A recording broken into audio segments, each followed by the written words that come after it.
Boa tarde, todo mundo. Estamos aqui hoje para esse debate. Acho que a maioria já conhece os dois debatedores. O Vladimir, ele é professor de filosofia na USP e posso dizer que acho que é o filósofo hoje em dia mais respeitado por até os partidos políticos ou todo mundo de pensamento de esquerda reconhece o Vladimir como assim um norte do pensamento da esquerda mesmo. E o Stefan Molyneux veio do Canadá para um evento que teve segunda-feira e a gente organizou esse debate.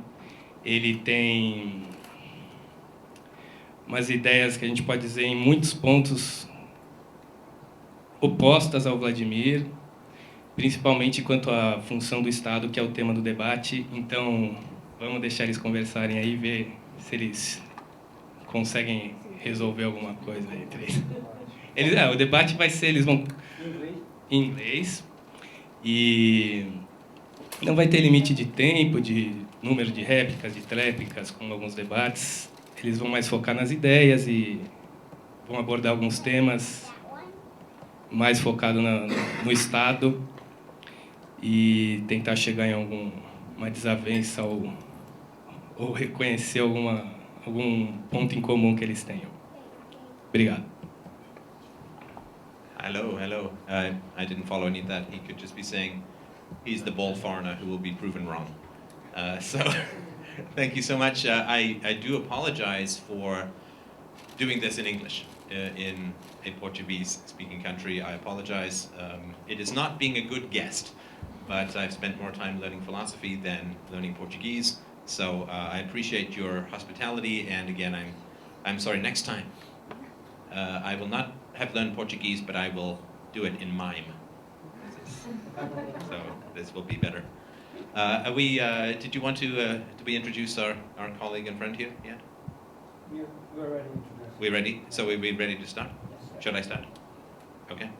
Well, the question that we are going to talk about tonight, which is, I think, a very essential question, the most essential question, is we're going to be talking about the function of the state in society. And I think that it is always essential to start with definitions, to know what we are talking about so that we are using the same words to mean the same things, otherwise we end up in terrible realms of confusion.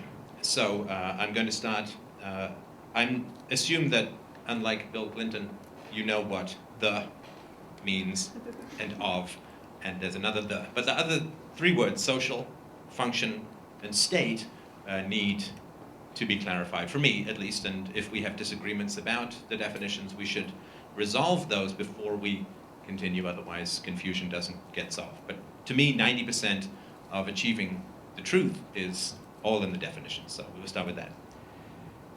So the social function of the state, the word social, so important to understand what we're talking about. And for me, social means things which are voluntary, things which are not coerced, things which are not the response of violence. So when you say, and if this makes no sense in what you say, just tell me and I'll try and rephrase it.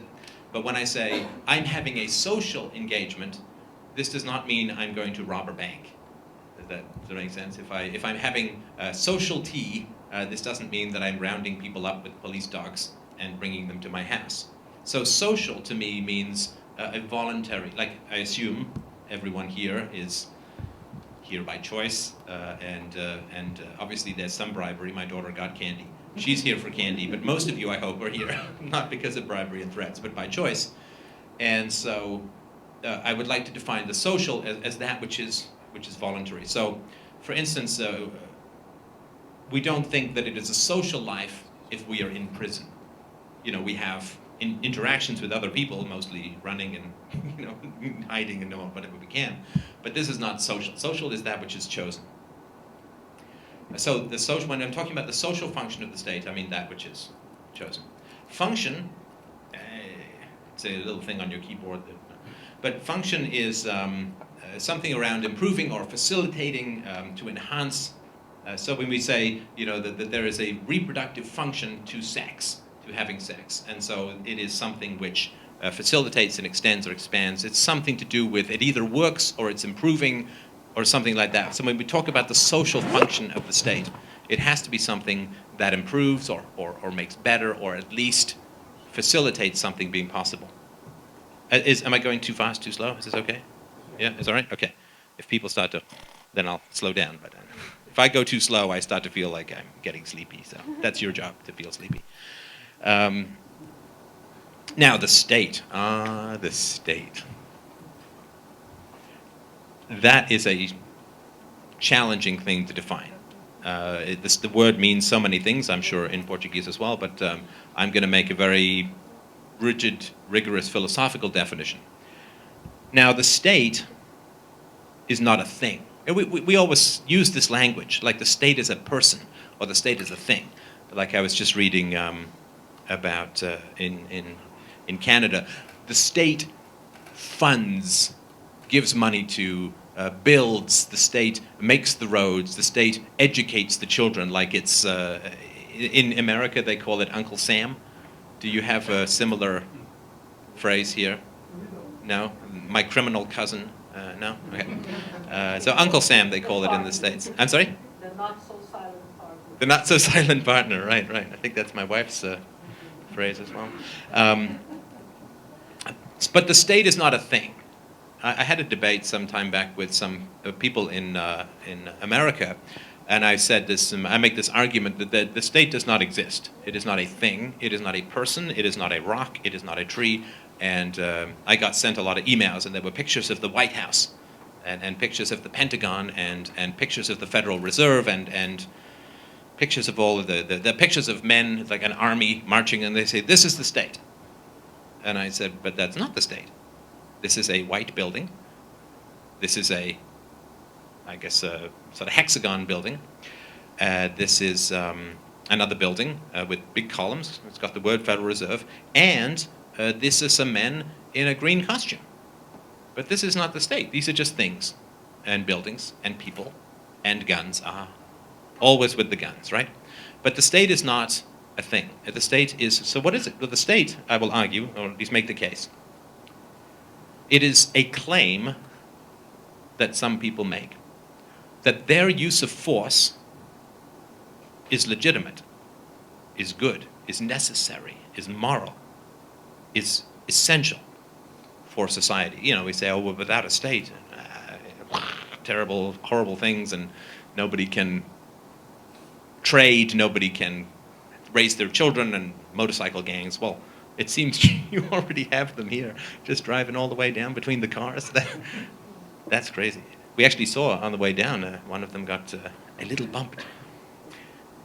But so, the state is a state of mind. It is our acceptance of the principle that a small group of people can use guns to get what they want, to make law. Law is an opinion with lots of guns. You write it down, and suddenly it's like a magic spell. It becomes virtuous. So the state is our acceptance that it is good for some people to use force. And philosophically, this is a crazy notion. It's crazy. But people say, well, the state is legitimized, is valid, is true and good because the majority accepts it. The majority, 50% plus 1, makes something from bad to good. This is not. We accept this nowhere else in society, right? So if 3 guys are walking down an alley and 2 of them decide to take one guy's wallet and they vote, it doesn't make it right, even if it's a 2/3 majority saying, I will get your wallet. This doesn't make any sense at all. So that is not something that is valid, but it is what is the state, it is what is defined as the state. And I'm going to skip, but maybe we'll come back into this. There are lots of reasons why the majority argument doesn't work, but it is this acceptance that we have a minority of people who can use all the force in the world. So when we put all of this together, we've got the social function of the state. Social is defined as that which is voluntary. that which is romantic versus that which is rape, right? It may end in the same physical act, but one is voluntary and one is evil, is immoral, is involuntary. And so if social is that which is voluntary, and function is that which improves or facilitates the voluntary, then saying the social function of the state is exactly like saying the romantic function of rape.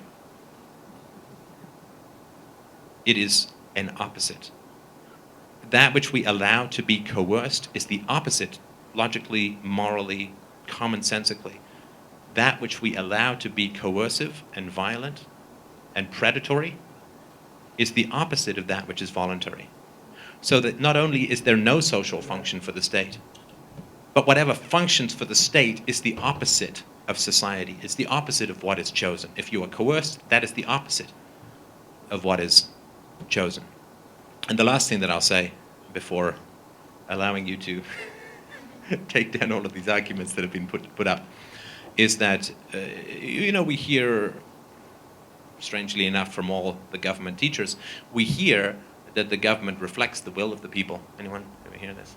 Well, social contract, will of the people. Nothing could be further from the truth. This is not something we have to think about very hard. It's just surprising. It's a surprising thought because we hear so much to the opposite. That which is coerced is obviously the opposite of what somebody wants. So if I'm walking down the street and a man comes up to me and says, give me 10 reals. See, a little Portuguese flavor there. Give me 10 reals.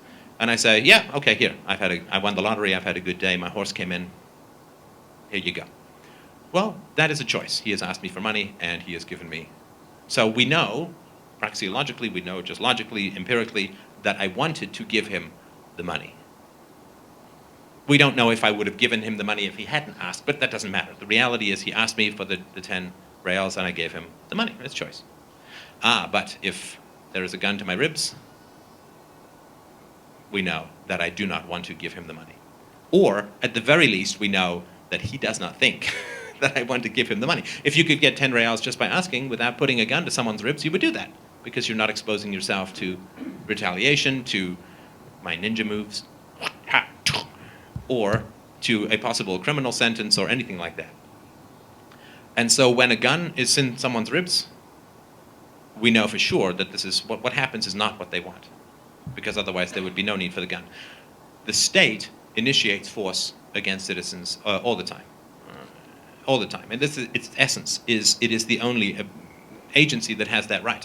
If you live, what is the mafia called in, I mean not the government, but the other one. What is the mafia called in Brazil?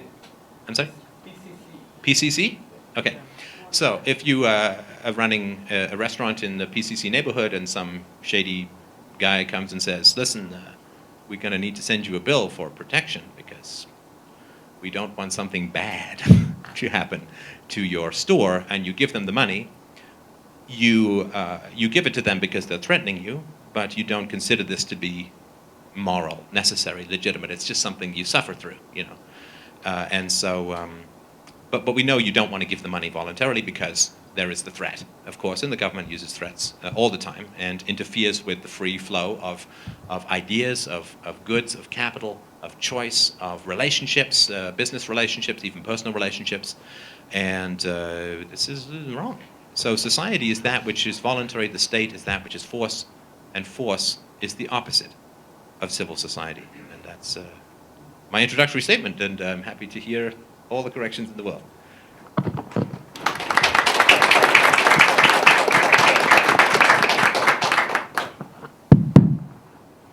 Well, first I would like to apologize. I'm really sick, and my speaking will be, let's say, in a slow motion. And I will try to go until the end, but I'm not totally sure. Second, I would like to thank this invitation. I think this is a very interesting situation and moment. I don't think that I will change your point of views concerning things very complex like states, individuals, and so on. But I'm sure that if you listen me, maybe you can have a more rich and complex idea about what is a leftist thought concerning state. And I would like to listen a liberal point of view exactly because I believe that I don't need the stereotypes of what is a liberal thought or something like this. Then, well, this is the reason that I'm very grateful to be here. Concerning all these discussions, I would like to put 2 points, 2 major points. First, I understand this criticism that you made concerning the relationship between state and coercion. State as a kind of coercive structure. And I can agree with this. I think that some actions of the states can be really described in this way. But I have problems to say that, well, what is the state? The state is a coercive structure that that block the, let's say, the autonomy and the authenticity of civil society. Because we can make this criticism for every institution that I have in mind. For example, I can say yes, but the family too is a coercive structure. The religion too. Even the individuals. There is something absolutely coercive and disciplinary in the constitution of individuality. Then I don't think that the good point of view is just to stress this characteristic concerning the state.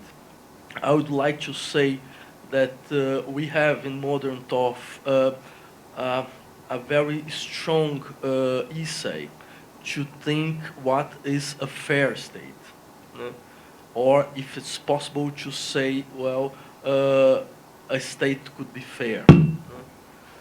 And I believe in it. And I think that I would like to talk a little bit about this tradition that try to show how the state is a social structure important in, let's say, in the institutionalization of freedom. I don't agree with the idea that we are free just where the state is not does not operate. Because, for example, I can give an example of what I think in. It's not possible to talk about freedom in a social situation where we find strong inequality. I think, for example, inequality is not just a question of social justice. It's a question of freedom. There is no freedom in poverty. Well, we can be a kind of stoic and say, well, like Epictet, I'm free in my mind, even if I'm a slave. I think this is not a very good point of view, because I think that this link between freedom and interiority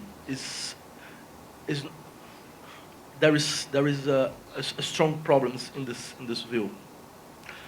But if we accept that inequality is not just a question of social justice, but is a question of how the society must run to freedom be effective and to be a reality, then the question is which kind of institution can develop a very strong policy of equality in society. I think that we can see in the history in the West history, the state was very important on it. The state was very important in this, let's say, universalization of rights.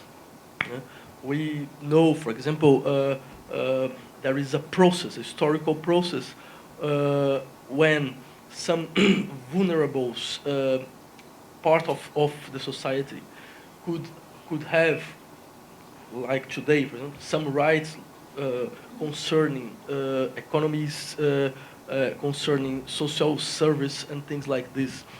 And I think the state is very important in this point of view.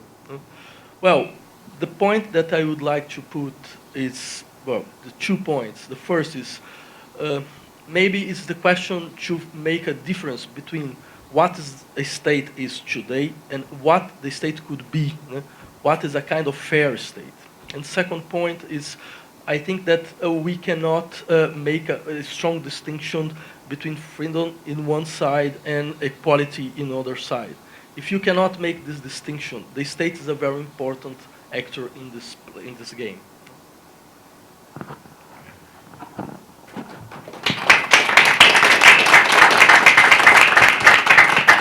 Just, yeah. Well, thank you. I appreciate that. That is not a shocking statement from somebody on the left, and I really understand it. I will take a couple of swings at it and see if I can make any sense of it. I think that we want to be clear in our distinctions of coercion versus non-coercion. Coercion is the presence of weapons, of threats, of consequences, getting your butt dragged off to jail, being under house arrest with people who will shoot you.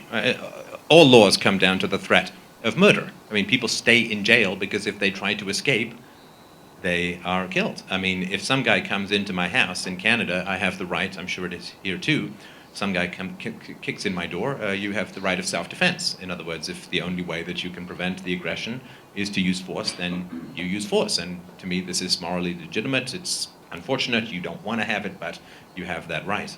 But if they're dressed in a blue costume, you can't do that because they will kill you.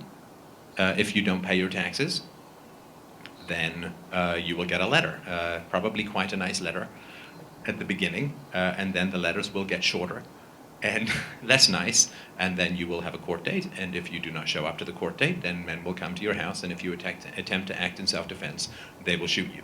I mean, this is the reality that we don't often like to look at, in the way that the cows don't like to go too close to the electric fence. They stay away. It's like, hey, I'm just roaming around. I like it here. You know, it's my comfortable spot. But the reality is that this is the kind of coercion that I'm talking about. If we start to mix in things like, there were a couple of other examples, individuality is coercion. No, individuality is not pointing guns at people. The family is coercion. No, there is coercion in the family. There are people who hit each other in the family and so on, the parents who spank children in the family. But the family is not defined as the initiation of force and control, and it's not a murder-based institution in the way that the state is.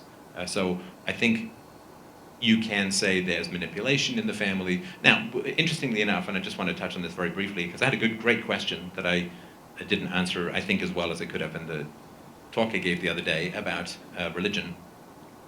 And religion is interesting because religion is it's a strongly Catholic country here, so of course you have hell. Is this still something that is accepted for most people in... I think the Pope is sort of ambivalent about it, and I think in England they've said, too much work. But too hot. You know, we like it chilly. But hell, of course, is a threat of eternal damnation and torture for children, so it's really hard to say that the transmission of religion is entirely voluntary, a threat of violence, and hell is the ultimate threat of violence because you don't even get the escape of death because you're already dead. So it's hard to argue that that is voluntary. That could be another discussion. I'm happy to talk about religion. Well, sometimes. It can be a little stressful sometimes, but it is an important topic. But in the state, we're simply looking at, is there a gun in the room or not? Is there a gun in the room or not? If you date someone and you ask him or her to marry you and they choose of their own volition, they may regret their choice later. But you know, maybe the husband will lose his hair. I mean, there could be any number of things that will happen, but it's still a free choice. You can unchoose it, but that is a choice. There's no gun, right, in the room. So I just really I'm really just talking about gun, no gun, and gun willing to be used. I think that's an important distinction. I think it's a fascinating and complex point that my friend has brought up here, to the degree to which is poverty freedom. I think it's pretty hard to say yes, that it is freedom. And there's no doubt that there is a massive amount of poverty in the world. It's certainly in Canada, there's more of it, I think, here in Brazil. There are countries like Japan and China that have made huge strides in reducing the amount of poverty in society.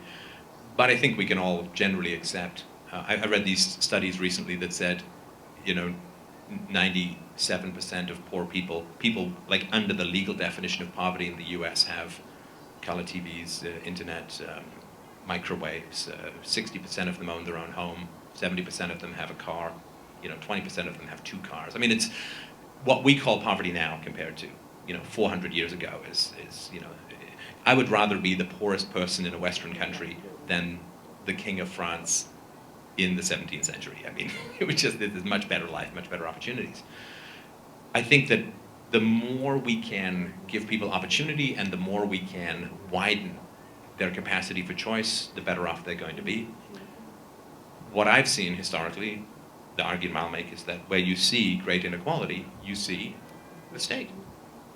I'm sorry that most of my knowledge is about, I started reading about Brazil quite a bit before I came down, but everything was so interesting that I just kept following link after link, and wow, I got nothing useful done other than really learned a lot about Brazil that I couldn't use in it. This is fascinating stuff. So I'm sorry if I give you some examples from non-Brazilian environments, but the free market is the huge engine that lifts people out of poverty. 50, 60,000 people a month in India and China are moving into the middle class. I know the middle class is growing quite a bit here. The free market, the lack of coercion. The free market is simply, there's no gun. Doesn't mean you don't have regrets. We've all bought stuff that we didn't like, but it may be too late to return it, but it's still a choice. Choice doesn't mean perfection. Choice just means no, not one of these in the room, and where you have tariffs and taxes and controls and even minimum wages. This is the introduction of coercion. In the post-war period in the United States, poverty was declining 1% a year until the welfare state came in. As we all know, since the introduction of the welfare state, poverty has, the gap between rich and poor has widened, enormously widened. Does anyone know how much in America personal wealth has declined in the past 4 years? I just read this yesterday. It is a shocking number. Does anyone know? 40%. 40%. Is this because we have an excess of free markets in the States? No. Government has continued to grow and continue to grow. As governments grow, inequality grows. Think of the Soviet Union. Where they had the Politburo and the rich, they had all their Dachaus on the Black Sea and the Caspian Sea, and the Ivan Denisoviches were laboring for less than we could imagine. Them laboring for fruit with bugs in it. It was horrible. So I agree that poverty is a huge problem. My friend here was talking about rights, that the government is really good at extending rights. No. Government is really good at restricting rights. And then when we take away the government restriction of rights, when we forbid them to use force in certain areas, suddenly they claim that they've expanded rights. Who enforced slavery? The government enforced slavery. You couldn't have slavery if you had to go and catch your slaves yourself. They just run off. And what are you going to do? No, you have slavery because the government will go and catch them for you and bring them back. It is the government that enforces slavery. Who didn't enforce the rights of contracts for women? It was the government. Government didn't do that. And you can sort of go on and on. In Canada, the government says it's perfectly fine to hit your children if they're between 2 years and 12 years of age. You see, 12 years in 1 day. It's wrong. 1 day short of 2 years, it's wrong. Next day, it's right. It's crazy, right? So it is the government that is failing to protect this. This is not something that the government solves. This is a problem the government creates, and the degree to which we restrict and control and minimize the power of the state is the degree to which we get equality in society. And so I agree that poverty is a big problem. Then the biggest governments should have the least poverty and the greatest equality, but we see over and over again, as government power grows, inequality grows, the middle class gets hollowed out. You get this polarization. The rich use the power of the state to line their own pockets. They use the legal protections of one of the greatest evils called corporatism, called corporations. Corporations are huge legal shields that the rich hide behind to escape the consequences of their actions. Remember that BP oil spill? How many BP executives lost their homes because they weren't taking care of their rigs? How many bankers went to jail for destroying trillions of dollars of the world's wealth Zero. How many protesters went to jail in the United States for singing Van Morrison in a public park? 2,500. The power of the state enriches the rich, impoverishes the poor. We're just driving around, and we were talking about this yesterday when we went walking around Safatle. I know that the average Brazilian wage is $6,000, $7,000, maybe a little more US dollars per year. And so naturally we thought, well, you know, if the labor costs are so low here, we should go and buy a lot of stuff. You know, we should be, you know, rich, evil, gringo capitalists come in and buy a bunch of stuff, which would bid up wages, which would increase everybody's income over the long run. We went to the mall. I looked at a nice pair of slingback pumps. No. But we looked at shoes, and they were more expensive than Canada. We looked at the electronics. It's like, well, not too bad. The tax is what? 100% on an iPad. And so we can't. And is that because the government is doing something to help the poor? No. The government is not helping the poor because the government is not letting us purchase stuff, thus driving up the wages of the poor. The only way to raise the wages of the poor, not pass laws and point guns at people who won't hire them for more, raise the demand for the poor, which means lowering barriers to trade. Lowering barriers to trade always drives up. This is a sustainable way to increase the wealth of society. Passing laws, pointing guns at you and giving the money to you, I mean, it just completely distorts everything. Completely distorts everything. So my argument is, when you take the gun out of the room, human society, human interactions, human relationships, human economics always improve. Not necessarily for everyone all the time, of course not, right? But in general, that is the very, very clear trend. As government powers go down, the human condition improves. As government power increases, the human condition decreases. I mean, to do all of this stuff, to do all of the social engineering, the welfare state and this and that, the government has to do two things which are unbelievably bad for people. Number one, it has to take control of the money supply, right? Because to give people things, if you don't control the money supply, if you have a gold standard, or whatever it is that maintains the value of currency, because I know in South America the value of currency can be quite an exciting thing, as it is now for the rest of the world. If you want to give people things for free, you've got to take control of the money supply, because it doesn't work otherwise, right? So if I say, well, I want to give everyone $100, 100 reals, what do I have to do? I got to tax them about 200 reals, because I got to pay my people who move all this money around. I got to pay the tax collectors. I got to pay the people who make sure nobody's cheating. I got to make sure nobody's dead and trying to collect. Or I got to, you know, I got to have the bureaucrats who are going to process the checks. And so I have to tax you. And how many politicians would say this? Aha! I'm going to pay you 100 reals and tax you 200 reals. Vote for me. I mean, this would not be anybody. So in order to give people the 100 reals, you have to take control of the money supply so you can print the money. And the people say, hey, look, I have 100 reals. How fantastic. But it only buys 20 or 30 or 40 reals worth of stuff, because it's all so much. And then, of course, when they control the money supply, they have to control the interest rates. Because if you print all this money, the interest rates go up. And all the money that you've borrowed to bribe all these people, interest rate goes up. And then the taxes have to go way up. And then everybody realizes what a game. Right? The Europeans are figuring this out. Fiat currencies last about 30 or 40 years, and the US went fiat in 1971, and it was in the 70s and 80s, and you know, it's about 30, 40 years that it lasts, and the euro is, you know, it's all, when you study history, it's all around it, same thing over and over again. Everybody's just surprised who haven't read about the past. So the increased government power and inflation is the worst thing for the poor, because the rich can do defensive things with their money, but when the poor are poor and the price of bread is going up, this is unbelievably catastrophic. So this idea that you can appoint some group, the last thing I'll say is if we are interested in equality, there is no greater inequality between those who control the money supply, who control the interest rates, who can sell off the unborn productivity of future generations for the sake of bribing people in the here and now. And this is inevitable with the state. This is not the state gone wrong. This is the state. You bribe people to get their votes, and you pay them off by selling off fetuses to Chinese bankers. It is unholy. And this is all over the world. There is no exception to this, particularly in democracies. And it's repetitive from the Roman Empire down to the present. You give people shallow entertainments, reality TV, Telemundo. You give them this stuff, and you bribe them with printed money and borrowed money.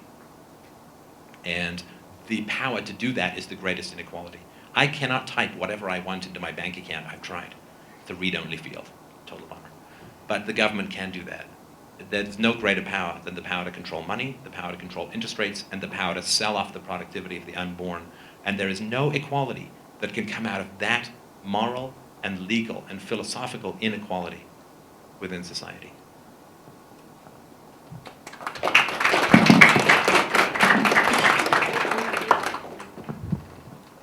Okay, well, I would like to point just two questions. No? First, about coercion. I believe too that we need to begin by definitions. No? And I understand coercion something that you don't make by free choice. No? It means you must accept. No? It's not a question of choice. No? If you accept this idea, for me, it's very complicated to say that, well, family is not a case of coercion, or even religion is not a case of coercion. Or I would like to say the process of constitution of individuality has a strong measure of coercions. It means what I need to lose to be individual, for example. What I need to accept to be individual. If you put this kind of questions, I think that I prefer to say that there is several kinds of coercion. I can understand that the coercion that exists in the state is not the same coercion that exists in the family, but I don't like to accept that. Well, there is no question of coercion in family. Maybe we need to be a little less, let's say, binary, and say, well, in some situations, family is a case of coercion. In some situations, the state is a case of coercion. In other situations, the family can be a space where I can learn things for freedom. In some situations, the state can be a very strong and important actor in some fights, some social fights. Then I ask if the question is not just try to avoid this kind of institutions, or if the question is try to have, let's say, a more complex view of what these institutions could do and could not do. This is the first question. The second is, I can understand all this point of view concerning the action of the state as a guarantee of equality. I can understand all these positions that you put in the debate, but I'd like to make a question. You came from Canada, no? Yeah. I believe that you studied in the public school. It was a mix, but a lot of it was in the public school, yes. Public school, yes. And what do you think about the public school? Terrible. Why? Absolutely terrible. Why? Because I was never taught how to think. I was stuffed full of a bunch of propagandistic conclusions. The government is here to help. Without the government, there's chaos and murder. And the government saved us all from the Great Depression, and the government saved us all from the Nazis. And without, it was all just a bunch of conclusions. And I also found that this is all the way through. I got a master's degree from the University of Toronto. I studied at York University and McGill University. So I had a good tour. I was in private school in England, public school here in Canada. And whenever you question the outright propaganda of the state, it becomes very hard.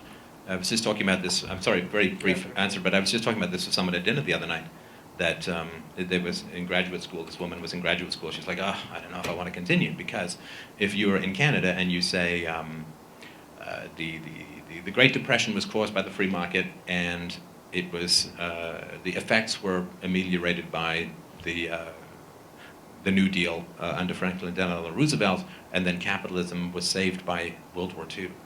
If you say that, which is the complete opposite of the truth, empirically and statistically and morally, but if you say that, then you don't have to footnote anything, because it's just like saying the world is round. You don't have to say, footnote, Galileo said, here's the math. You just say it, because it's accepted. And the propaganda that is out there, that is, I'm sure it's the same here, it's government schools are the same everywhere, but if you say something like the Great Depression was caused by the Federal Reserve, jacking up the amount of money in circulation by 2/3 and then contracting it by 1/3, and then massive amounts of government intervention, violent intervention in the economy kept things going, and the Second World War did not save capitalism. Capitalism was only saved by the fact that they dismantled all of the New Deal programs, almost all of them after the Second World War, and let the free market function. Then you have to provide so many footnotes, and then people will say, well, this is not a reliable footnote. And I have 2,000 historians who are saying one thing, and you have 5 who are saying another, and so you don't get an A, you know. And so in this way, you just have this reproduction of this propaganda. I can't think of a single thing of significant or enduring value that I got out of public school. I don't know if you guys feel any different. I mean, almost everything that I've got that is of real value in my life, I have learned outside of formal education. Formal education for me was just trying to navigate my way through to get the piece of paper and trying to bite my tongue as much as possible to the point where it was, you know, half the size of my head when I was done. But do you think that propaganda exists just in public schools? Well, no, but like propaganda exists from Coca-Cola. We went to the zoo the other day, and here is the snake by Coca-Cola. Like, I don't think the snake was built by Coca-Cola. I don't think it is made of Coca-Cola. Sorry, you were saying? Just one point, in Brazil, in private schools, you have to abide by the government. Yeah, they're all the same regulations. But the difference is with an advertisement, I know that it's an advertisement, right? So when I say, you know, when I was younger, I worked in a daycare, and we took all the children to a Coca-Cola factory to see how the Coca-Cola was made. And they played a commercial. I can't even remember the song, and you can count yourself happy, but I don't. Otherwise, I would do karaoke night for sure. But and all the children were singing along. But if you were to say to them, if you were to say to the children, I'd ask them afterwards. I said, well, is this true? Is this like a truth? Is this like good? Is this like right? And they said, no, it's tasty. You know, and I would also say, did the commercials tell the truth about Coke? Like, do they say it's bad for your teeth? Do they say whatever, right? They say, well, no, of course, they're trying to sell us Coke. Of course not. I mean, they're aware. I mean, everybody knows a commercial is a commercial. But people don't know that public school is a commercial. That's the problem. That's why I call it propaganda rather than advertising.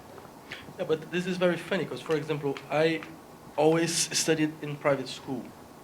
I studied here in the private school that learned me that the French Revolution was a show of murder. Just a show of murder. And I always said, look, I think that's not exactly the case. And they said to me, look, it's a private school, this is my school. If you don't believe, you need to go ahead. But there is no other place to go. Then I can understand what are you saying. We, in this process, when you're in a public school, we need to accept some perspectives, some versions of the history that maybe is not really true.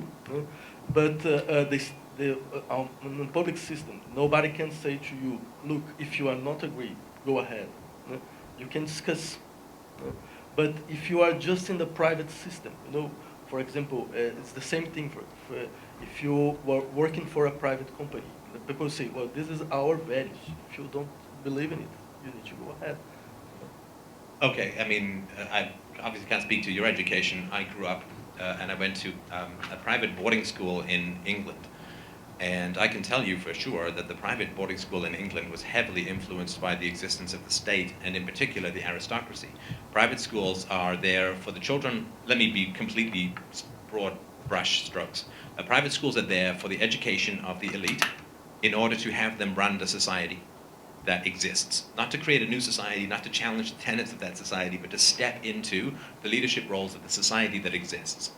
And so you can't be an anarchist in a private school. I'm an anarchist, right? So you can't be an anarchist in a private school because they want you to go and run society, and so they're grooming you for leadership in a society that you're going to benefit from because of the state, because of the power of the state. I mean, that would be my guess. I would also say, as you said, that they have to follow the curriculum. But it's very difficult to have a school and get parents to pay for a school that teaches the children the immorality that is at the root of the society that they live in.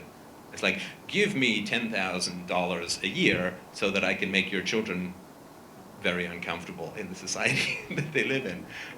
Somebody suggested a tagline for my show. I run this philosophy show, Free Domain Radio, So Free Domain Radio, creating uncomfortable dinner silences since 2006. Because isn't this what philosophy does? I mean, this is what moral principles they do. And so I think it would be tough to sell a private school in a society saying, well, yeah, we're going to teach you that law is an opinion with a gun. We're going to teach you that taxation is theft. We're going to teach you that national debts are a form of intergenerational enslavement. And go and enjoy your society. I don't know a lot of parents would pay for that, but that's because of the society that exists. In fact, I think parents would pay not to have that. You know, so I'm not. I mean, I don't think you can really say private if they're trying to get people to adapt to a statist, irrational, aggressive, violent, hegemonic society. It's then you're just trying to adapt to this stuff, and it's not to me the same as a truly free education. Does that make any sense? But because I put this question because I would like to put actually another question. Your point of view, how service like education and health need to work if you are totally against the state? Well, if I knew how they could work, I could be a great state. Like, so my argument is, I'll give you a very short analogy, then a bad answer. Look forward to it. The short answer is it doesn't matter. You know, in America, in the South, the slaves picked the cotton, right? The slaves picked the food. And if I say we should not have slavery, people say, well, who will pick the cotton? Well, who will pick the food? I don't care. All I care is that slavery is immoral. I don't care who picks the slaves. I don't care who built the roads. I don't care how healthcare is provided. I just want people to stop using guns to run society, because it just runs it into the ground. You know, violence is like a drug. It's not like a drug, it is a drug. People become, I don't know, there's fantastic studies out recently. Political power over other people through coercion, whether it's criminal or the state, whether it's amateur criminals or professional criminals, it releases dopamine in the system, endorphins. It is more addictive than cocaine. And they've done studies with monkeys and politicians, no monkeys. And they have found that as monkeys move up in the social violent hierarchy, monkeys is a very aggressive hierarchy, they get more dopamine, more endorphins. And then when they go down, they become depressed and inert and so on.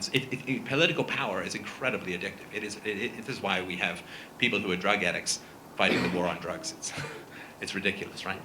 But so that's the very brief answer. I don't care. I do care that people, you know, I want people to stop shooting each other. I don't care if they hug or walk away from each other afterwards. Just put down the guns and then we can talk. But there's tons of examples of education. There's a fantastic, I've got a video series on YouTube called The Death of the West. There was an example of education that was it's called the Lancaster School in the 19th century. You could get a full year of very high quality education. A lot of these people went on to higher education. Can anyone give me a guess how much it cost? Give me a guess. 40,000? For a year, 80,000. 80,000? Anyone else? This is in constant dollars. This is modern dollars, reals, I guess. Yeah. It was, sorry, this is, it was about 80 US dollars. 80. And this, the way that it occurred is you would have the older students would attempt to sell their tutoring services to the younger students, who in turn would attempt to sell their tutoring services to the younger students. So everybody was both a learner and a teacher. And you know that the best way to know if you know something is try to teach it to someone else, right? You ever try and teach the business cycle theory to someone else? They've got 10,000 questions, and you immediately know when you don't know stuff. And so this was a very, very effective and powerful form of education that was there. In the 19th century in America, literacy rate, 97%. 97%. This is a time when people consumed Herman Melville, Moby Dick. They consumed Thomas Paine, The Rights of Man. The Democracy in America by de Tocqueville was a bestseller. This was a highly literate, highly educated population. Do you know there is no government school that has come even close to that? Literacy rates in the United States right now, do you have any idea how absolutely appalling it is? I mean, of course, I'm not saying you're in favor of any of this, but the literacy rates, even by government standards, and the government is like the opposite of standards, but even just by government standards, only about 30 to 40% of grade 6, 7, and 8 students are literate. I mean, it's catastrophic what is going on in government education, and to me, this is the result of coercion. Coercion produces crap. You know, the only thing that is equality is voluntary. Everything that is not voluntary is junk and immoral, obviously, and disastrous in the long run. Yeah, but it's a little bit strange because you are not saying, well, without government education you'll be better. We just say, I don't care. You know? Could you imagine the image, for example? You are saying, well, let's stop with the state, let's stop with the social service and things like this. And a poor family asks you, well, what will you do now? You say, I don't care. It's a little bit, I think it's easy to say in this way. You know? But I would hope that people would not want me to care, because they shouldn't be reliant upon me for whether they do what they do. I mean, they shouldn't be anybody in society we go to and say, how will my life be run? Save me from X, Y, or Z. I mean, to the poor people, I would say you're poor because of the state. Where we do not have the state, you know, in the United States, the least regulated profession is the computer industry, the software industry. How's that doing in terms of reducing prices, increasing quality? One of the most regulated fields in the United States is the healthcare industry. How's that doing? Catastrophic. Constantly increasing costs. I saw a presentation, I just came from Dallas and gave a talk there, a presentation by Dr. Mary Ruwart. I really recommend looking her stuff up. She's estimated that upwards of 5 million Americans have died as a result of the FDA's control over drug approvals. The drugs that are perfectly legal in other countries that save hundreds of thousands of lives are banned. And so people say, well, how will my medicines be safe? That's assuming that they're safe now. Poor people say, well, how will my children be educated? They're not being educated now. In fact, it's worse than not being educated because they think they're being educated when they're not. And when you think you have a solution, that's worse than not having a solution. You know, you ever get that feeling you're driving along, you know, maybe you don't have your GPS, or maybe you can't drive with one knee, like my friend who drives down here tonight. But you get that feeling and you're like, I think I might be lost. You know, that's a good feeling. Because if you're completely confident and you are lost, that's really bad. And so it's the illusion of an answer that the state gives. How are we going to deal with poverty? Point a bunch of guns at these people, take some money, print some money, and then we'll give some money to these people. Look, a problem is solved. It's the illusion of a solution. How are we going to educate people? Well, we're going to force all of these children to go into these schools, and we're going to force all of these people to pay for it, and we're not going to allow competition. And if we do allow competition, it's by our rules and following our curriculum. And then we think we have solved the problem of education. That's like solving the problem with loneliness by forcing people to get married. You haven't solved the problem. You've just alleviated a symptom while making the problem worse. And so when people say, well, how will problems be solved without the state? There's this illusion that violence is solving the problems now. It's not. It's covering up a few symptoms. You know, as I say, it's like cocaine for a toothache. I feel better.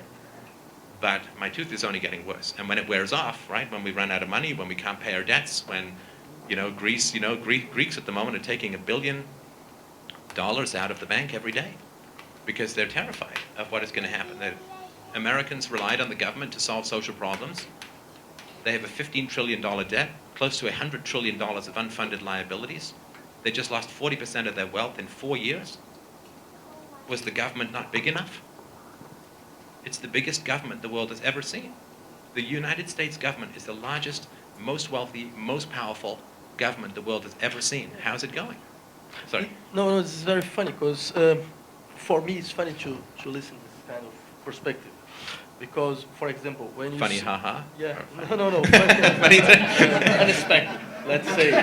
It's not exactly what I expect. Because, for example, you say, well... You thought I was right-wing? Sorry? You thought it was like right-wing? Like, okay, yeah. You say, for example, well, I would like to say to a poor family, well, you are poor because of the state, because of the government. And you use major examples that came from the United States government. And, well, I would like to say, as a vulgar Marxist, something like, well, but the problem is this government is not exactly a public government. It's a government totally linked. You mean Brazilian? Yeah, no, yeah, okay. the American government. The government totally linked with major interests of major companies. It means it's not a public government, it's a private one. Sure. Well, it's a system that the big companies usually use to, for example, to defend banks, as you said, to defend some companies and things like this. But, for example, we can think in a more fair state. For example, well, where are the people that have the lowest difference between rich and poor? There is in countries that have strong states, like Sweden, like Denmark, like Finland, like Norway, and like Iceland. No, because it's broken now. But I think that we can say, well, why we have these examples? Because we have a kind of state that is not just a skill. A skill of some major companies.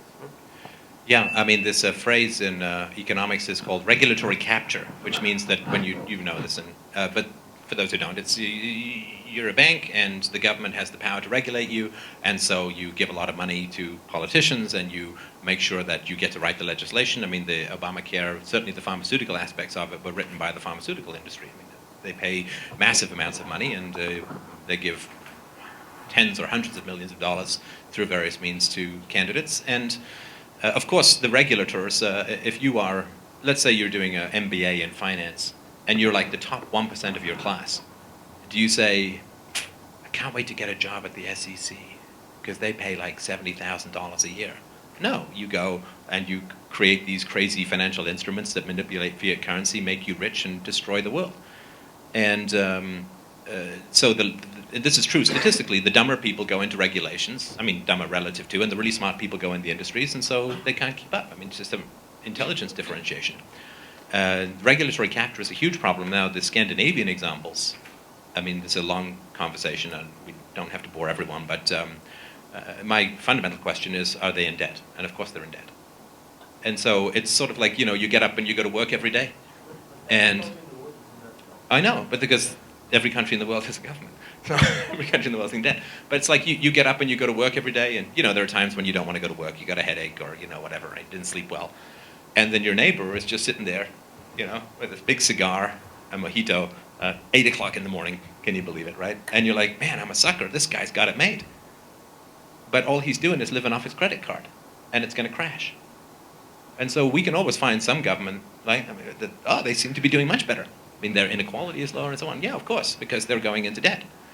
But you'll find that their birth rates usually are very low, which is a huge problem for especially an aging population. We all know this, the baby boomers are going to retire. It's the same thing here. Did you get a post-war boom? And not so much, right? Because you didn't have a war, so that's good. Post-war boom, but only in Nazis. They don't breed very much. They were all pretty old, right? But so yeah, if someone goes into debt, it looks like they've squared the circle. They've solved the problem. But the Norwegian countries, all massively in debt, they have extremely low rates of, and so there's just no conceivable, they won't last another 20 years. It's absolutely unsustainable. Going into debt and printing lots of money, and I mean, yeah, it looks like you've solved all these problems. I mean, why are the baby boomers in North America so rich?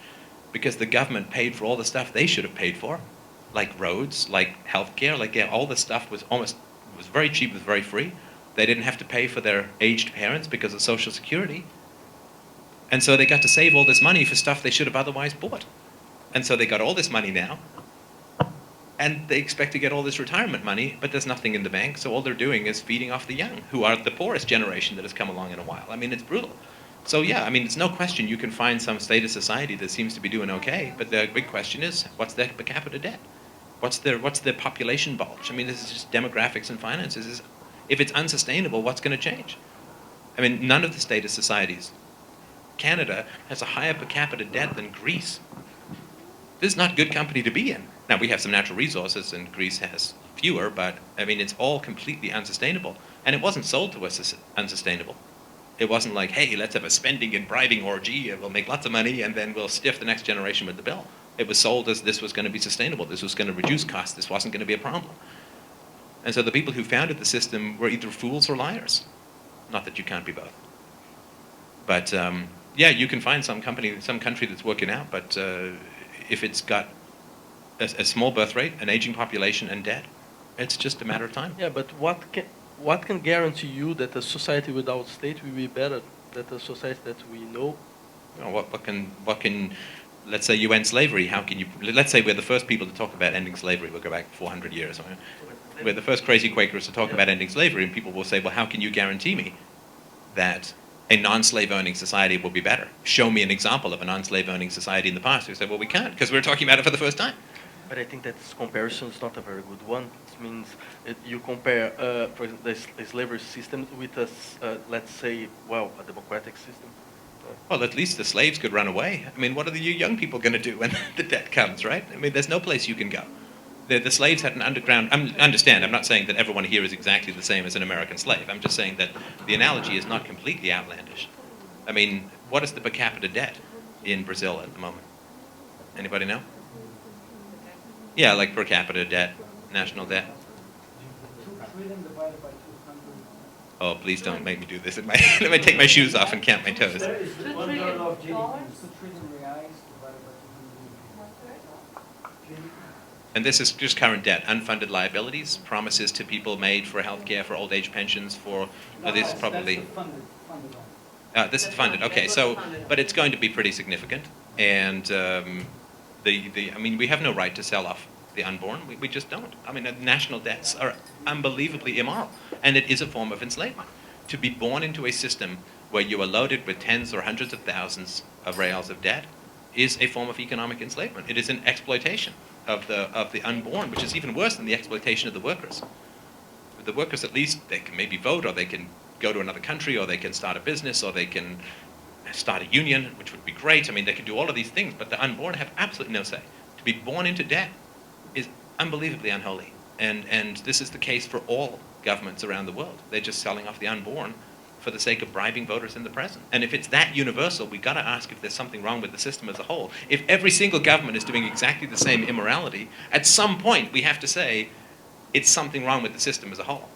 Not just, well, this government versus this government, but... And so I think that it's perfectly valid. I mean, sorry, one last brief example. I've used this before, but if we were talking 400 years ago about the end of slavery, and I were to say to you, I know exactly what's going to happen. I know, I'm going to tell you. We're going to free the slaves. Now, right now, 90% of people are farmers or involved in agriculture. There's just a few people who aren't. But by the time this is done, 100 years, 200 years from now, only 3% of people are going to be involved in farming. And there will be these giant machines that go rolling through the crops with these huge robot arms that pick all the crops for you. Oh, and they run on the crushed trees of 300 million years ago. And this one guy can do a whole field in an afternoon that used to take hundreds of guys half the summer. And then they'll replant automatically. And then these giant rolling wagons with no horses will fly across this crushed rock roads that, you know, and we would just go, and you would say to me, that's completely insane. I mean, that's not even science fiction. That's like a drug trip that you're talking about. That makes no sense. But that is actually what happened. The future beyond the veil of force, the future on the other side of peace, the future when we put the gun down, is unimaginable. So to try and predict it, say, well, who will build the roads? Who will do all the healthcare? It's like saying, who will pick the crops 200 years after the end of slavery? It can't be fathomed. But it will be fantastic. But look, I would like to think in the kind of society where the state is not exactly necessary. We're talking about the withering away. There's the Marxism. Yeah, but you know, there is even a very strong leftist tradition in the fight against the state. But the question is, we have a problem now. The problem is, for a society like this exist, we must to put everybody in the kind of same level. It means, for example, if you have today, we have a strong structures of inequality. Then if you just put the state away, will grow up. Well, we saw it in other situations. We saw, for example, in the neoliberal politics, where the states were we put ahead the state, and the inequality grew up.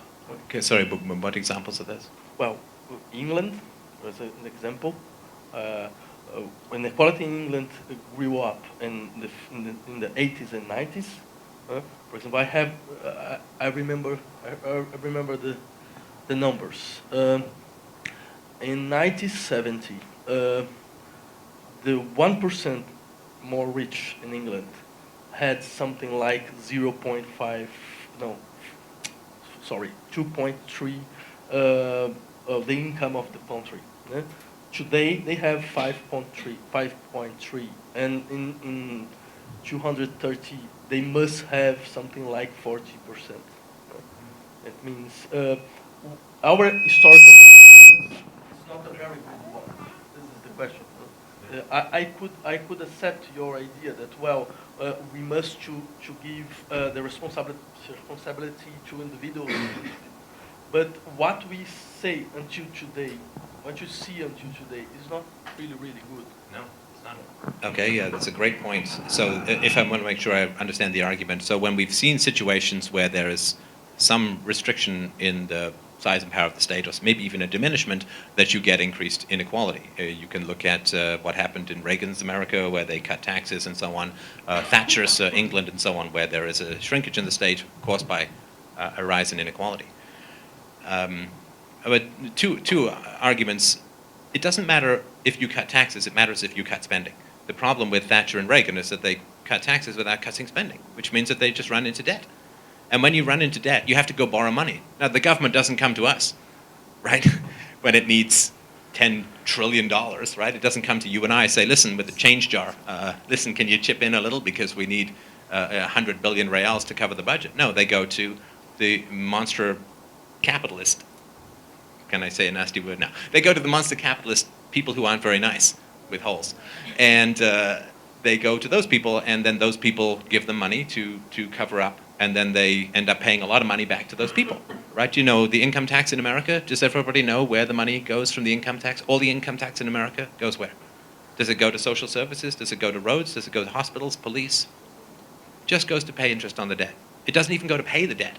It only goes to pay interest on the debt. So if you cut government taxes without cutting government spending, then you have to borrow money from these banksters, and then the rich end up getting very rich, because now they own 20-30% of Americans, 20-30% slavery to financiers who have lent the government money because the government wanted to cut taxes without cutting spending.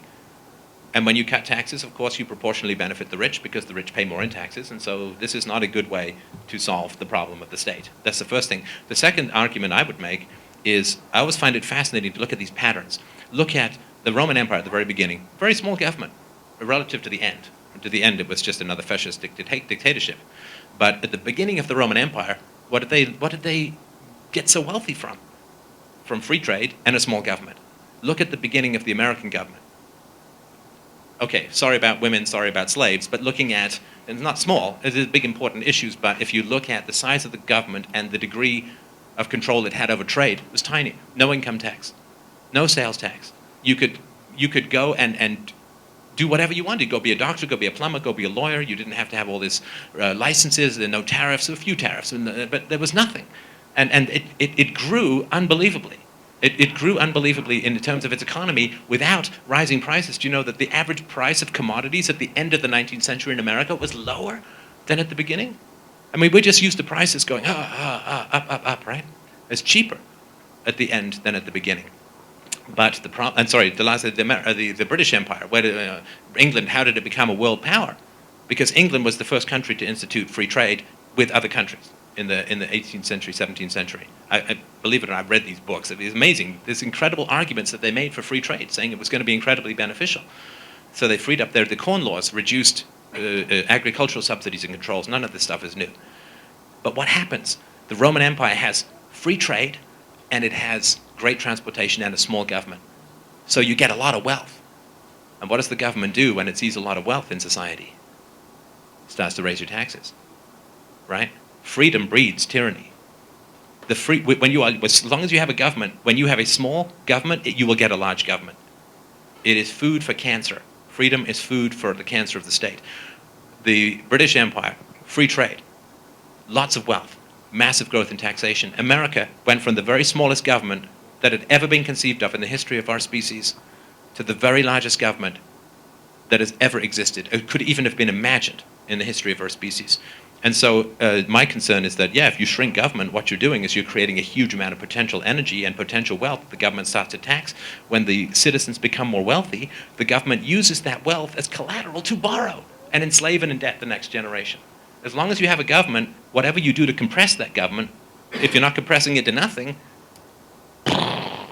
it just blows up and takes over everything. Sorry, that's some brief answer. No, I can understand your argument. When I say that it's funny, it's because I remember, for example, some leftists like Pierre Clastres that had written a book called "Society Against the State," the Society Against the State, and the arguments are not really different of your arguments too. But what we see, for example, when you say, well, the question is not just cut taxes, the question is just cut spending. But when you see the governments that are cutting spending, what they cut spending in education, they cut spending in hospitals and money for the old people. Like, for example, we are seeing this now, today, in Europe, for example. And it's very complicated to even try to imagine it. How we can cut spending without destroy all this service that are totally important for people. Well, you stop paying interest on the debt. You screw the banksters. Save the people, screw the banksters. I mean, you stop. Okay, well, yeah, we agree. I mean, but governments can't do that. I mean, there's a reason why they don't do that. They don't do that because if they make, I'm trying to keep my language. It's a family show. Hi. But it's hard to speak clean. But the governments can't do that because if they do not get the debt servicing, if their debts are called in, what are they going to do? Yeah, this is very funny. For example, I don't know if you are,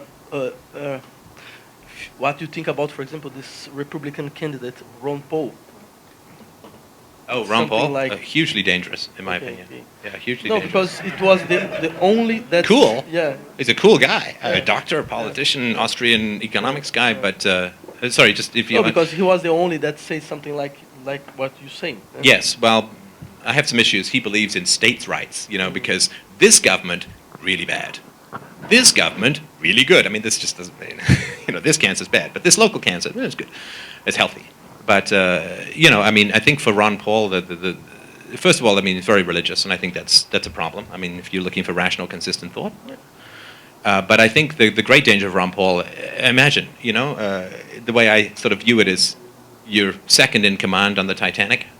And let's say I'm the captain, and you're second in command. And feel something, right? And I go down, and I look at the bottom of the ship. It's, water coming in, Leonardo DiCaprio running around, and then I come back up and I say, listen, I would like to give you a promotion. I'm going to put you in charge and you're going to be the captain. And you're like, yay! And then all the history books say, you went down with the Titanic. You were the captain in charge when the Titanic went down.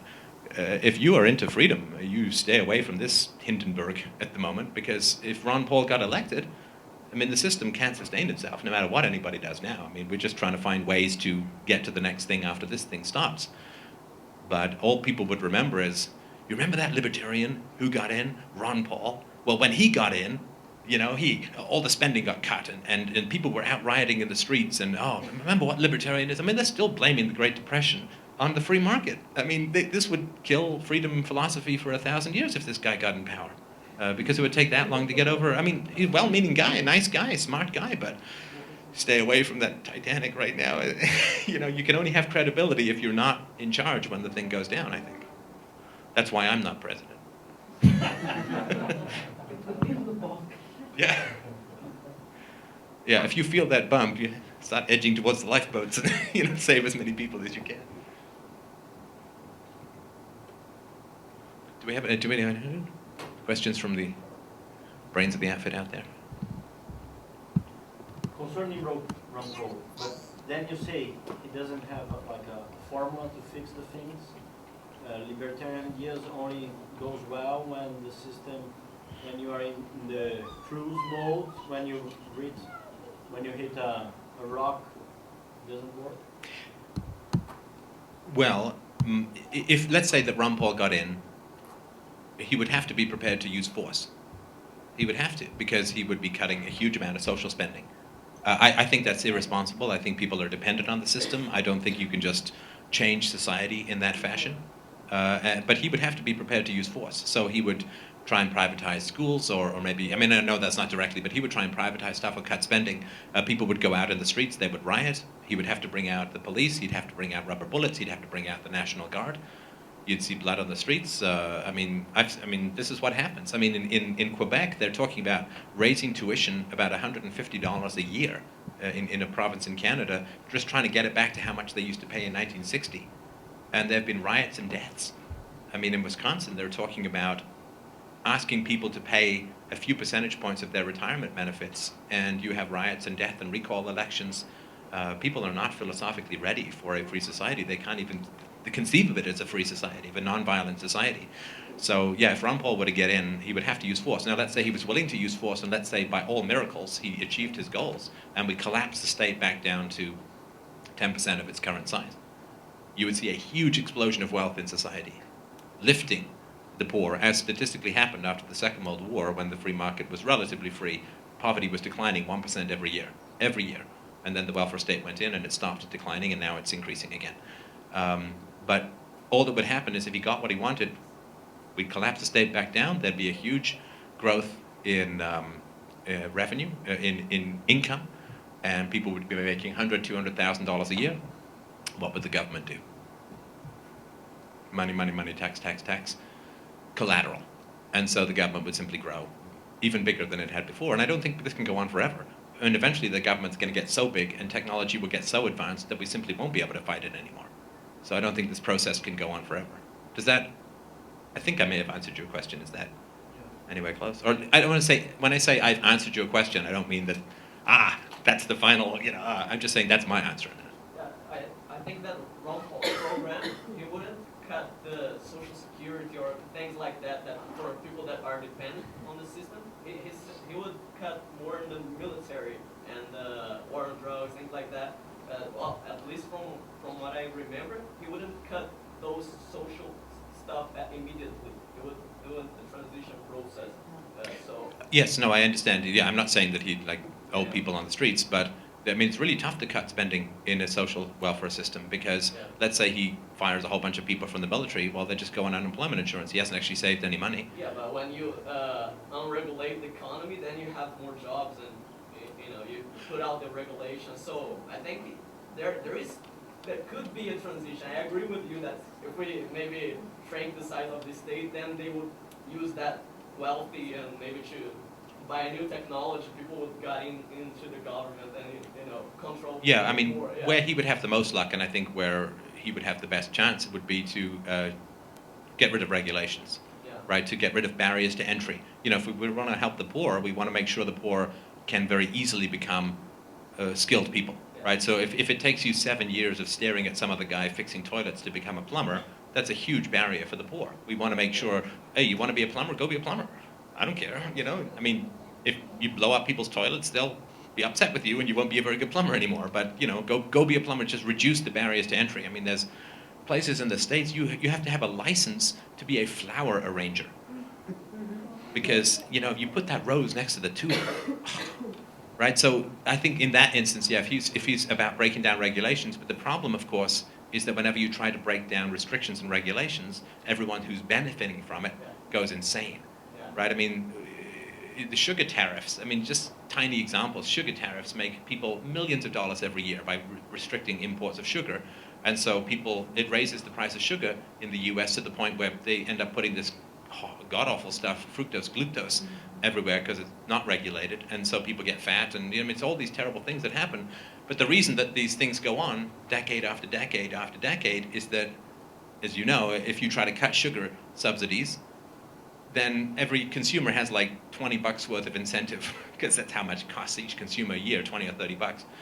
They have almost no incentive to support you, but the sugar producers who are making millions of dollars will go hire lawyers and make ads and run negative ads, and so politicians just don't touch it, right? So, I'm sorry?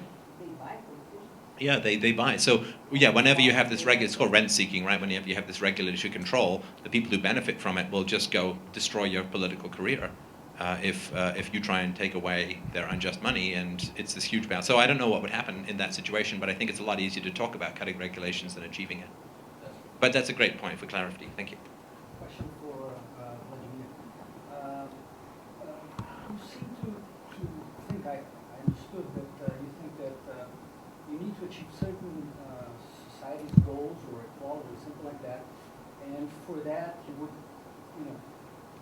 consider the state the vehicle to achieve that.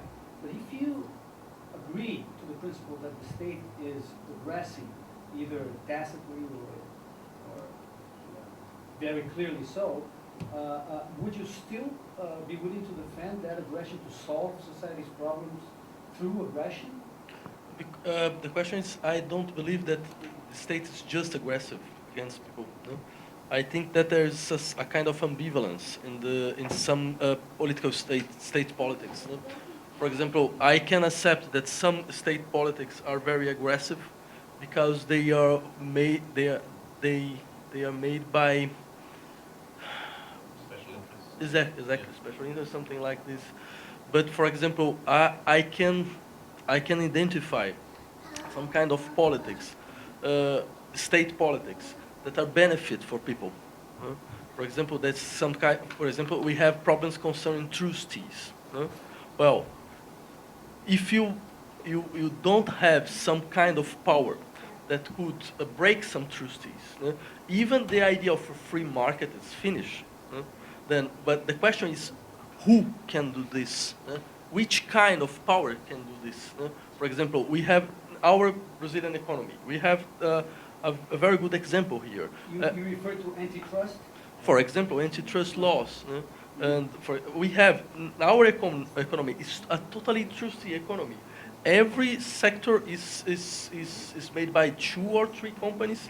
For example, airlines and things like this.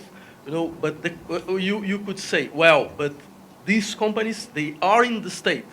For example, they are in the state, they are in the regulatory councils of the state. We're right, sure. But the question is, well, I would like to fight for a regulatory system that is really regulatory, not just expression of some interest and more strong interest in the society. In this case, we have examples. For example, in some situations, the state was able to do this. Why? Because we had a kind of strong social power. For example, when the syndicates, when the trade unions were strong and things like this, they could put the state in some let's say in some line, or put some politics in some lines. And I believe in it. I believe in it, but I can understand this idea that what is better for us. Better for us is a situation where, well, the individuals, where a situation where the civil society could decide for themselves. I totally agree with it. But I think the first step to do this is changing this political structure. For example, I believe that our liberal democracy are not able to do this. I believe that we need to go to a kind of, let's say, plebiscitary democracy, democracy where, well, this use, the continuous use of the public opinion could really works. And I don't believe, for example, in the kind of democracy like we have today, where a parliament and things like this. I think that we need to go to a kind of directly popular expression, and we have the, let's say, we have the technology for this today. But I don't think that you solve the problem of monopoly by creating a state.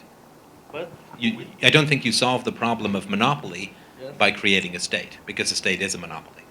right? You can't solve the problem of a concentration of power by creating the ultimate concentration of power. You say, well, this company is going to get too much economic power, so to control that concentration of power, I'm going to create a state with the monopoly of taxing and policing and law and military and jails and courts. And I mean, this doesn't solve the problem. It's like saying, I have a headache, so a guillotine will, well, I guess you won't have the headache, but only because you won't have the head, right? So it is a challenge. We don't want accumulations of power in society tend to be not good. I mean, I'm completely with you on that.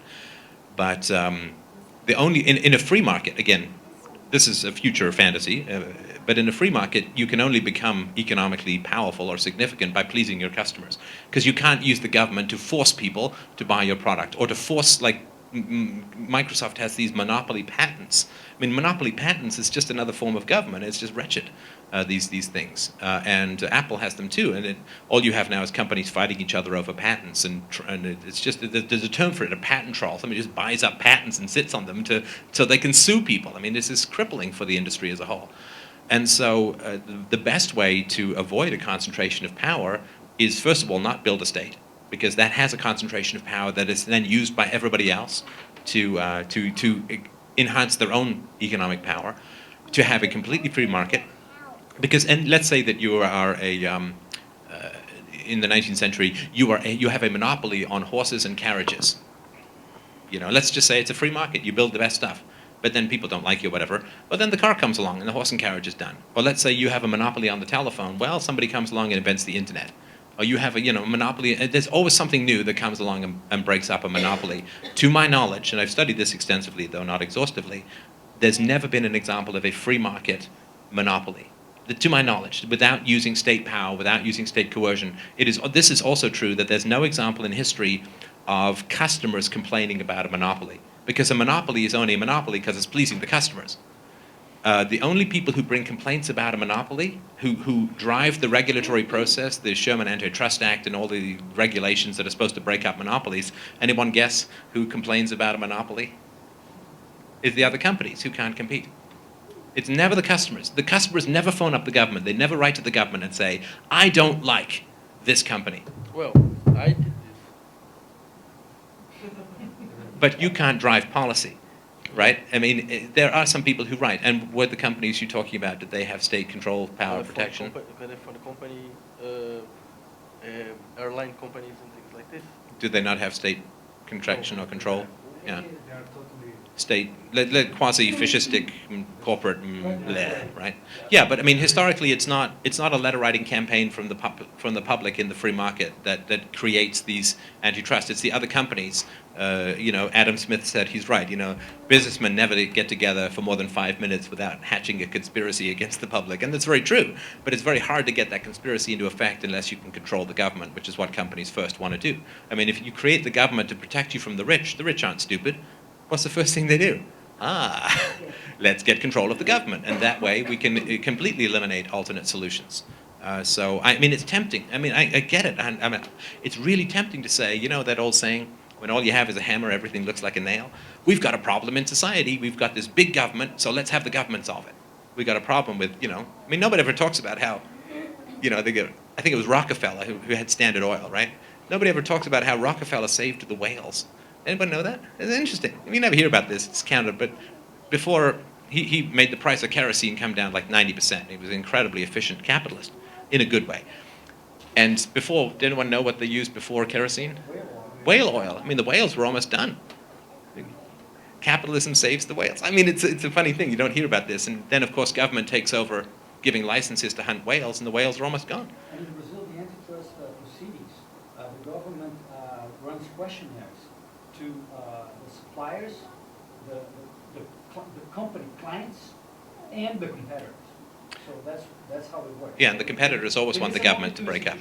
Yeah, because they can't compete, and so they want to break up the monopoly. Or do you remember Microsoft got into all this trouble with antitrust regulations. This was because they were bundling Internet Explorer for free with the operating system. But this is because a lot of people who were very rich and powerful lost a lot of money on Netscape stock, and they got really angry. So they used this to punish it. IBM went through the same thing. 15 years of antitrust laws being slammed against them. They lost all their innovation. So anyway, I mean, it's very tempting to think that we can solve the problem of a concentration of power by creating the most powerful concentration of power and then having it set the rules. You know, like you have a referee or an umpire or something. But it doesn't work because the rich take it over. It's all politically motivated, and why do they cut spending for the poor guy on welfare? Because he's not giving them $1 million for their campaign. The poor in a status welfare system, the poor do very badly because their power is all diversified and diffused, but the power of the rich and the corporations is very concentrated in that system. But maybe we have another problem too. Maybe free markets is an impossible idea. Because, look, for example, I never saw a free market. Well, there's no such thing as an impossible idea. You've never seen a free market? Well, I think we have one here tonight. A free market simply means no coercion, and nobody's here by coercion, as far as I understand it. I don't see any chains from the videographers. Yeah, but this is not a market. This is a market. I'm not selling. Time is money. No, I'm not here to sell. I mean, but no, time is money, right? I mean, you guys could have been doing anything else with your night. Maybe you're thinking that would have been a better idea. Okay. I don't know, but this is a voluntary association. Now, we're not actually exchanging money here. We're exchanging time and ideas. It's a very bizarre way to use the idea. You know, it means every non-coercive situation is a free market.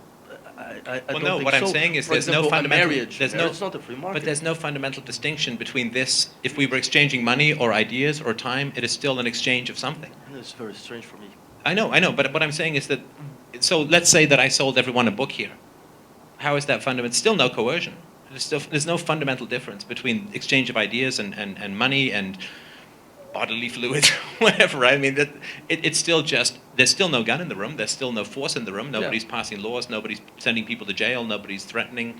So I would say that this is a free market of ideas. The fact that we don't exchange money doesn't matter. But not every situation without coercion is a potential free market situation. For example, let's say, well, I married with my wife and in an absolutely non-coercive situation. But this is not a potential free market. Did she not choose you from a bunch of other people? Did you not choose her from a bunch of other people? What, you were nuns or priests and nobody? But this is not. But look. But there's a market in dating. Is that not fair? When we advertise with makeup and beards. This is very funny because I remember this Kantian idea, for example, concerning marriage, where Kant, for example, said, well, the marriage is a contract. The contract when I have the right to use the sexual organs of the other. I think your wedding vows were not very romantic. Okay. Yeah. I had the sole right of exclusive use over. I was married. Yeah. This is the question. Yeah. But I remember, for example, the Hegelian criticism, when Hegel said, "Look, we cannot think that a marriage is a contract because if it is the case, I can call the police and say, well, my wife does not want to make sex with me. I have rights. But why can't thought that a marriage is a contract? Because well, first of all, you can dissolve a union, you can dissolve a marriage for no sex. Yeah. Right? I mean, and that's very expensive. I mean, it's costly to do because the government runs it. Sure. It's costly to do. It has, very negative repercussions to everyone. I'm not saying that because... So my only question is maybe we cannot use the idea that every potential intersubjective relations is a kind of free market one. No, and I'm not saying this is exactly the same as a stock exchange. I mean, I agree with you. I was using an analogy. You say, I've never seen a free market, and I was defining, we started originally with society, with social, and I was saying that which is not coerced is social. So here we have a voluntary association. Yes. Right now, it doesn't happen to be a voluntary association with money, although money is involved.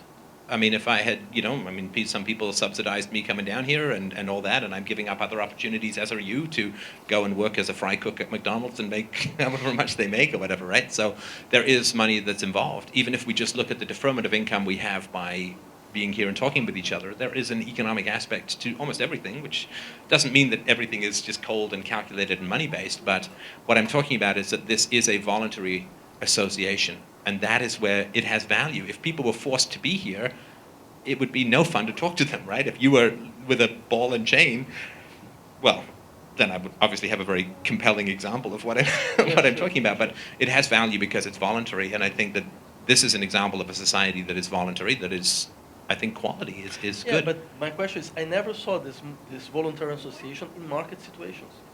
It's for me, it's a kind of abstraction. It's a really abstraction.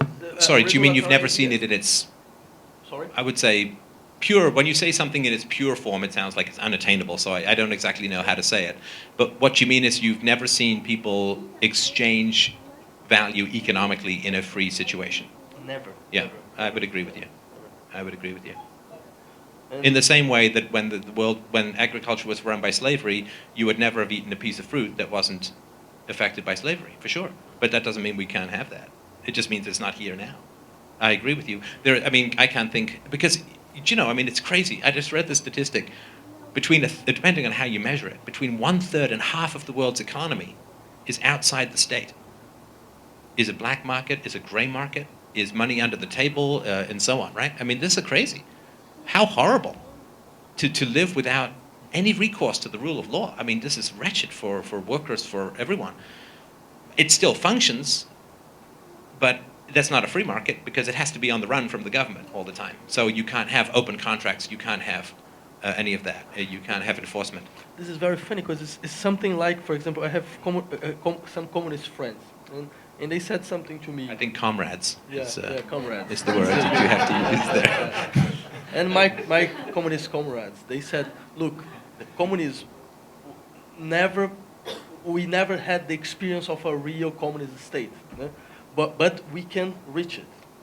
And this is funny because, for example, you said something like, we never had the experience of a free market situation, but we can reach this. Well, okay, but I understand that, but there's a bit of a difference. There's a lot of a difference. So first of all, they got close in terms of the government control over the means of production, and the government was supposed to reflect the will of the workers. They got real close.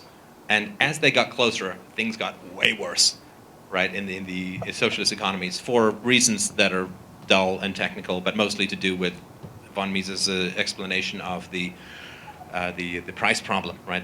Without prices, you can't efficiently allocate resources. The calculation problem. Thank you. So as we got closer to communism, things got worse and worse and worse. Whereas as we got closer to a free market, things got better and better and better. I mean, in terms of, you look at history, right? I mean, you look at the GDP or per capita income of history is now the Industrial Revolution was not a free market. I mean, you had the most efficient murderers were the aristocracy, and they owned the land because they were the best killers, the best hired thugs of the state. And so you had this concentration of capital in the hands of, frankly, the most evil people in society, because land was capital back in the day. They threw all the people off the land to concentrate the enclosure movement. If this is not a free market situation, in the Industrial Revolution itself, you had a skewing of government policy towards the rich and the wealthy and the capitalists because they paid more in taxes than the individual workers. You also had the Speenham land system of welfare state in the south of England that was just terrible and devastated the workers to the point where their incomes actually declined, while the workers in the north, where there was not a welfare state, their incomes tended to go up and up. And everyone looks at the south and says, well, that was the free market. But the south of England was a welfare state. North of England was not, and their wages doubled. Well, the south was just terrible. And this is why the north is still different even now than it was in the past. But as we get the free market, and you can see this both in time and also slicing through society, right? So in time, you can see, well, was there more of a free market? Was there an income growth? I mean, look at what's happening in pre-free market relative China, right? Up until the 90s, they were communist, catastrophic. Just devastating. Their GDP, and they've got these ghost cities, they've got this crazy fascistic central planning that's still running a bunch of the economy, but look at India, look at China, these countries, as they began to respect private property and embrace the free market, as less and less violence was used in economic interactions, they're sailing. This is a very funny. My communist comrades, you said to you three things. The first thing, the communist idea was lost when Lenin stopped with the idea of Soviets. Then everything that came after, they said it's not communism. The second question is, when you said, when we are near from free market, the things go better. What I can think? Well, for example, Reagan, Thatcher, and so on. Yes, but they They did not cut regulations. They did not cut spending. Yeah. They only cut taxes, which But benefits give the me- rich. We give- talked give- about that. Give me an example. What are you Well, thinking about it? feudalism to industrialization. Feudalism, there was no free market. I mean, you were a serf tied to your land. You couldn't compete. You couldn't capitalize. You couldn't industrialize. You couldn't automate. Catastrophic. And then you start to see the respect for private property begin to emerge, and some equality, and so on. But the thing is, Lenin, he got rid of the Soviets, and then he had to introduce the new economic plan because they were all starving to death. But you cannot have a system where one bald guy changes his mind and it all falls apart. You know, that's not a good system. I rely on the integrity of one guy, and if that guy changes his mind, the whole system is toast. I don't want that. That cannot work. It cannot ever be reliant on the whims of one guy or 10 guys or 100 guys or 1,000 guys. It has to be the individual choices of everyone. That is the only way to I'm balance not power. defending here the No, Soviet this is Union, what I but would say just to the the comrades. third point, when you use, for example, examples like India and China, you could say, look, but it's not a question of, well, China became a free market society and then the things go better. We can say a very different thing. For example, we can say it's a hybrid society. It's a state capitalism, and this state capitalism is going better. Yeah, the capitalist part is going better. The state part is not. Yeah. You know, but the capitalist part is going better. Yeah. Look, I mean, if you have some giant tumor and somebody gives you a medicine and the medicine starts going into your body, well, you're not better right away. I mean, you're just starting to get better. And so, I mean, the state is the tumor and the free market is the cure. And so if you start to, there's still tumor. Well, yeah, there's still tumor, but it's, it's better. And so, that would be my look, argument. We can say the opposite thing. Huh? Exactly the opposite. Go ahead. Well, say it backwards, though. Well, the free market is free market is disease, and the state structure is the But cure. they were No. China was not a capitalist country, and then the state arrived and then got better. It's the opposite.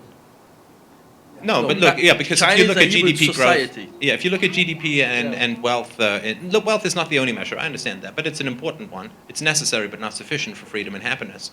And to your point about poverty, I completely agree. But I mean, the statistics are very clear. I mean, when they liberalize the economy, which simply means stop using guns as much. It's not the end of guns, because they're not a free society, of course, right? Neither are we, neither are you, neither anyone, right? Neither is Somalia. But it is less guns means more increase in wealth. Look, I don't want to make here the defense of China or the Soviet Union. It's not No, of course, my no. position. But using your argument, for example, in the 50s, the country that grew up in the most strong way was Soviet Union. The country that Grew up, grew economically. it was Soviet Yeah, Union. but if you trust Soviet statistics, but you have the numbers. sorry? Yeah, okay, but it's very complicated to discuss. If you say no, the numbers were just a farce, just this untrue. No, okay, well, okay, I mean, we can, I don't know if it's going to be at all interesting, we'll just touch on it very briefly, but okay, so Russia in the 50s, industrial espionage was unbelievable. I mean, the amount of money, the amount of intellectual capital that they stole, and of course the West was still subsidizing quite heavily. I remember grain shipments going from Canada over to the USSR quite a bit. So they were stealing a huge amount of stuff. They were being given a huge amount of stuff, and of course they were slaughtering, as you know, millions of their own population. So stealing, charity, murder. I just can't see that being the basis of a society that we can say, well, look, they were growing. Well, my belly grows when I have gas. That doesn't mean that I'm, I'm doing well. Just one part of the history. Sorry, let me just shift a little here. Sorry, just kidding. But even if they were growing, the growth is not the ethics. I'm not a consequentialist. I'm not like, well, if we get the growth, then it's good, right? When you free slaves, the economy goes down because everything's got to reallocate, right? And the farmers aren't happy because now they got to pay for what they got for room and board before. So when you free the slaves, the economy gets worse. And when you encourage women to be equal in relationships and not put up with abuse, you get a lot of divorce, and that's hard, right? I have a little bit afraid of this kind of argument because, for example, we have this example in Chile. I was born in Chile. Yeah. And I always listen this idea, but when Pinochet came, the economy grew up. Oh yeah, no, Yeah, that's well, but you know, but what is this? What is this? This means that the economy can grow up, but this is not the case. The case is, well, we have no freedom. Right? I can use this for Castro too. Well, when Castro came, well, the education grew up, Yeah. well, Yeah. the health grew up. Okay, but and the question of freedom.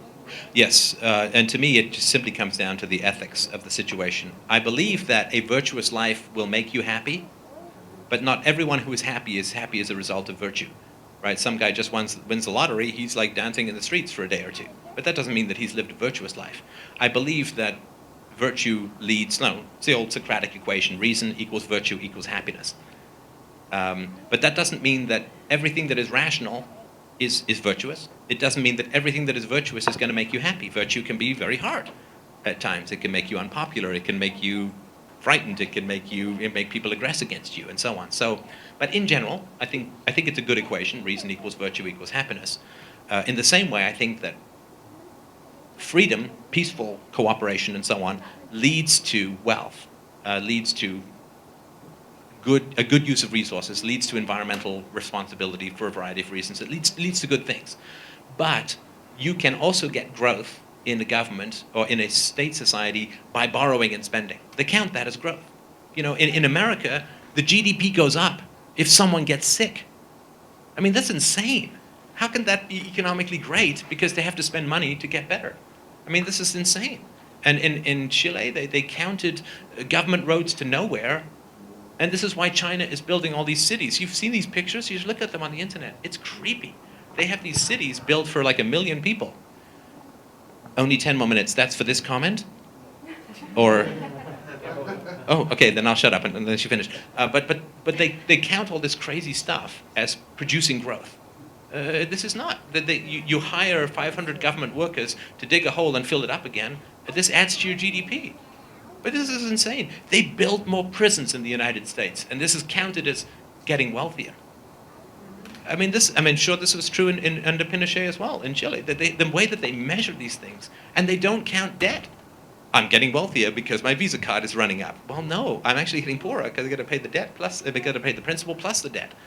So to me, it's how you measure these things. There has to be an index of economic progress that doesn't count prisons and cancer and roads to nowhere, and it includes things like debt. And I think with those rational measurements, we'd see things a little more clear.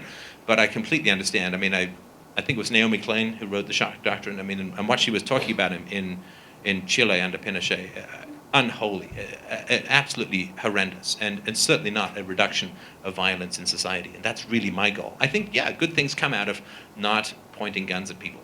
I mean, you maybe have no Tarantino films, but good things come out of it. But you don't say that it's the good things that matter. I think it's just the after effect of not using violence to achieve things. Anyway, I'll let you. I've talked a lot, so I'll let you please.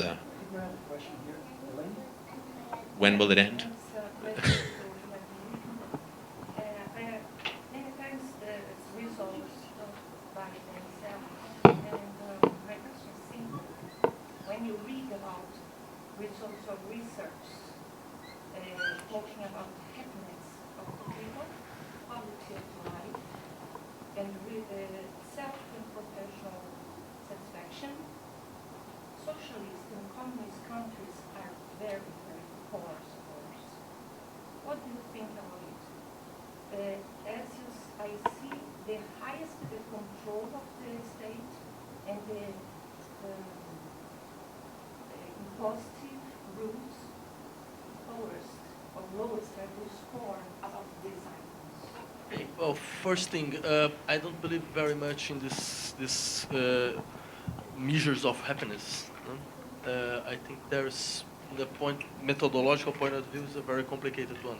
Second, I agree with you. I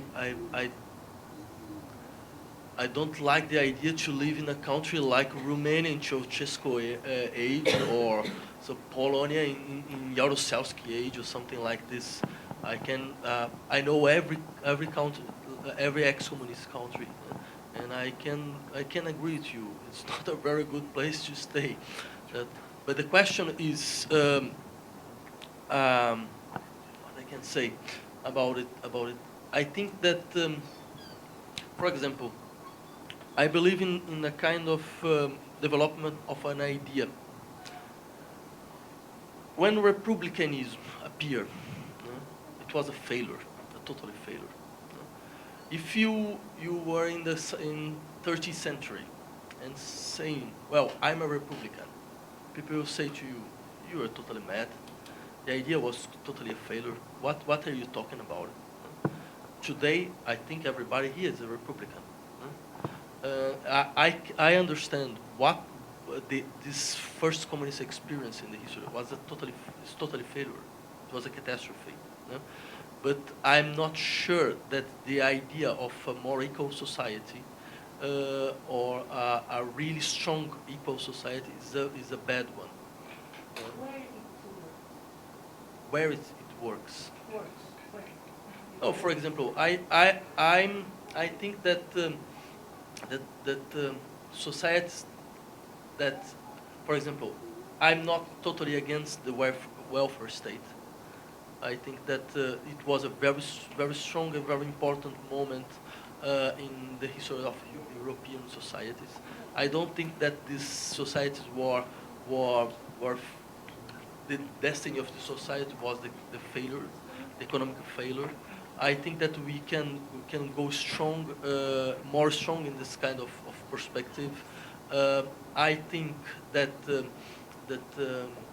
when we try to use the state for equality politics of equality, the people are more happy, if you want to say like this. And I'm very suspicious about every situation that we used the idea of a strong free market, because what I say in the past is not good. What I see in the past is not good. For example, I don't think that the experience of a neoliberalism in Anglo-Saxon countries was a very good example. I can understand that it's something like, well, but it's not. It was not really a very strong libertarian. He say, well, they just cut taxes, they don't cut spendings and so on and things like this. I can understand. Then let's say I'm skeptical about this. But skeptical in the really philosophical way. I'm waiting to see. Okay, if you can show me, well, look, this is a very good example. You can organize a society without a state, in a society that we are not that will not be destroyed by strong inequality. Okay, I go with you.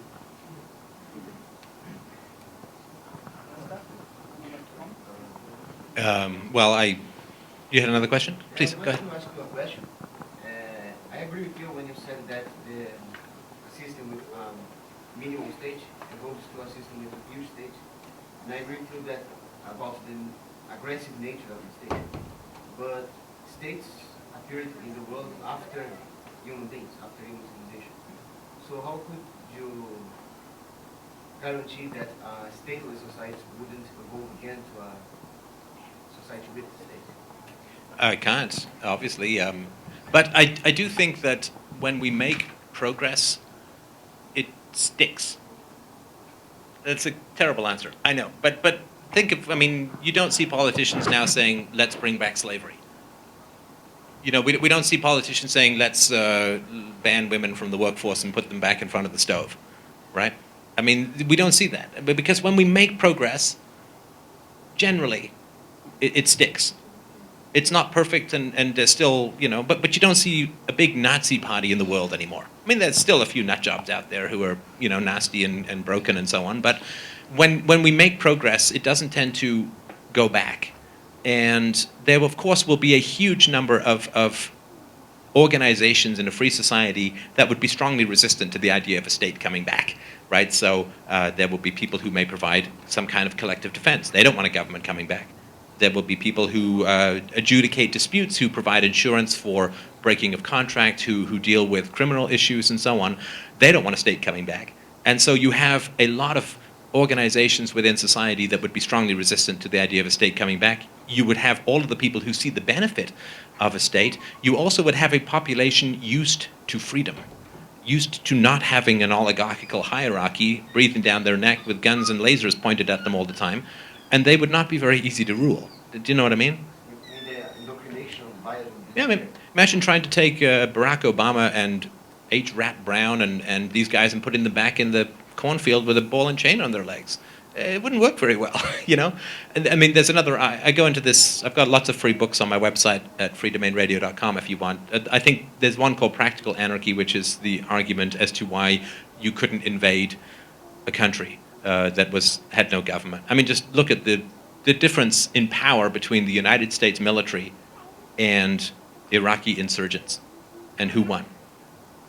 Because you have a government agency trying to compete with a, quote, private agency. It's just incredible. I mean, Afghanistan has been trying to be ruled 20 times over the past 10 centuries, and they always lose because they are fighting for their homes and other people are fighting for government pay. And so there's lots of arguments as to why, and plus, you know, generally countries are taken over to take over a tax structure, and in the free society there's no tax structure to take over. It's a lot harder to domesticate wild animals than it is to transfer an animal from one zoo to another. So there's lots of arguments as to why. But I still think, let's say I have cancer and the doctor says, well, I can cure you for that cancer. And I say, well, what if it comes back? I don't know, do you still want me to cure you now? Of course you do, right? I'll take my chances with it coming back as if I get cured now. I think it will stick. Stefan, let's go to a final question, then the final conclusions. Final conclusions, that sounds like quite a high order. We solve everything permanently. Yeah. You said that Ron Paul is not the way. So politics might not be the way to get rid of the state. So what would be this way? What should we do? I mean, it's a multi-generational process. I think we have to understand that. I think that in America and in England, I don't know about Canada, to me still 80 to 90% of parents are hitting their children. We cannot have a free society if we grow up being hit by our caregivers, because then we're used to violence solving problems, solving conflicts. And then when we grow up, we say, well, we need a central authority who's going to throw people in jail to solve problems. I think it comes that early. The state makes no sense logically. It makes no sense morally.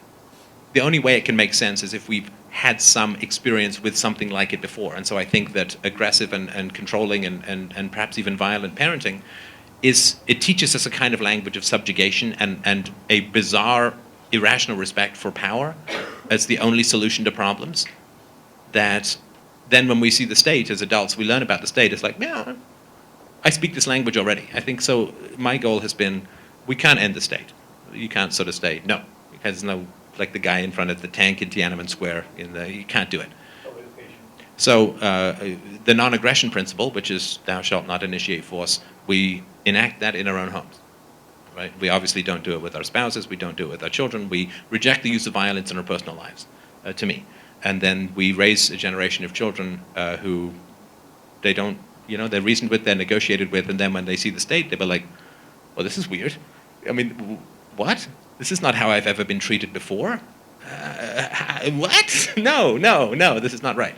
Whereas if we, hit and yell and bully and punish and so on, then, of course, then when we come up to a seat in agency, that makes sense. But we want the state to not make sense to people. For it to be, if you ever look at, you see those Hindu gods with they're blue, they got an elephant head, 12 arms, and you think, well, that's kind of weird.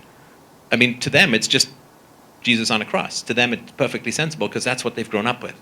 So basically what I'm saying is we want the state to look like a blue thing with elephant heads and 12 arms. It just looked foreign to our experience. I think the only way to really achieve that, I think we make the philosophical case, we make the moral case, and the case for practical consequences. But I think much more fundamentally, we have to simply reject the use of violence in our own lives, the use of aggression, the initiation of force, everywhere we can, in our business relationships, through threats, in our personal relationships, through the rejection of violence. That, to me, is how you grow social change in areas you can control. And I think politics is a big distraction from that. I mean, I've had lots of arguments. Every time I go to a libertarian convention, this topic comes up. Does spanking violate the non-aggression principle? Why does it come up? Because I bring it up. And a lot of these people who are very pro-Ron Paul are vociferously and aggressively defending the initiation of force against children. Well, how is Ron Paul going to save you from the consequences of that aggression in the home? He can't. So anyway, that's it's very brief, and I've got more on the website, but that's and that's actually my summary, because I don't think I've got anything more important to say than that. Final remark. Okay, well, I think that I can explain my major point of disagreement. I like the idea of a society without coercion. I like the idea that we are fighting for it. But I think that the model of a free market is not a good model for a society without coercion. Why? Because free market is the idea that we can see each other as individuals that are fighting for his own interest or are expressing his own interest. And I'm very suspicious concerning the idea of individual. I think that the major moments of the philosophy of 20th century and the 20th century thought were put this question in the debate. The question is, let's say, we can suffer when we are not individual. We are not recognized as individual. But we can suffer too when we are just an individual. When we cannot, we lost the possibility to make a relationship with something that is in me, but that don't have the form of an individual, don't have the structure of individuality. There is, in each subject, there is something that is not totally individualized, that's something that is not totally a person, but I think this is a very important thing. No? And I believe that we must try to fight for a kind of social bond that could recognize this, let's say, this non-individual structure in each subject. And I think that the model of the free market is not a good one, because we are not able to think. When we saw as a part of a free market, we saw each other as just individuals that fight for his own interest. I know that it can sound a little bit metaphorical, things like this. Well, I must to develop this idea, and unfortunately we don't have time. But I would like just to put this question at the end.